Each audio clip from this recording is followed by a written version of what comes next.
গাজায় ইসরায়েলি হামলায় একদিনে আরও ৮০ জনের মৃত্যু হয়েছে। এছাড়া ক্ষুধা ও অপুষ্টিতে ২ শিশুসহ ১৪ ফিলিস্তিনি মারা গেছে। উপত্যকাটিতে যুদ্ধ শুরুর পর এখন পর্যন্ত অপুষ্টিজনিত কারণে মৃত্যু হয়েছে ১৪৭ জনের, যাদের মধ্যে ৮৮ জনই শিশু।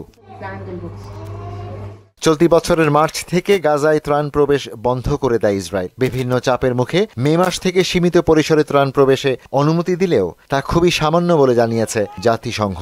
এছাড়া উপত্যকাটিতে দ্বিরাষ্ট্র সমাধানের জন্য জরুরি, সুনির্দিষ্ট ও অপরিবর্তনীয় পদক্ষেপ নিতে আন্তর্জাতিক সম্প্রদায়ের প্রতি আহ্বান জানিয়েছেন জাতিসংঘ মহাসচিব অ্যান্তোনিও গুতেরেস। ফিলিস্তিন রাষ্ট্র প্রতিষ্ঠা ও গাজায় যুদ্ধ বন্ধ না হওয়া পর্যন্ত ইসরায়েলের সঙ্গে কোনো সম্পর্ক রাখবে না সৌদি আরব। সোমবার এক বিবৃতিতে এ তথ্য জানায় দেশটির পররাষ্ট্র মন্ত্রণালয়।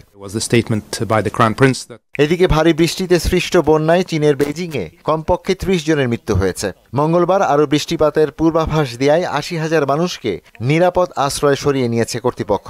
বন্যায় রাস্তাঘাট ক্ষতিগ্রস্ত হওয়ার পাশাপাশি প্রায় ১৩০টি গ্রাম বিদ্যুৎ বিচ্ছিন্ন হয়ে পড়েছে। অন্যদিকে দক্ষিণ আমেরিকার দেশ ইকুয়েডরের একটি পানশালায় বন্দুকধারীদের গুলিতে ১৭ জন নিহত হয়েছে। ইশতিয়াক হোসেন, মোহনা সংবাদ।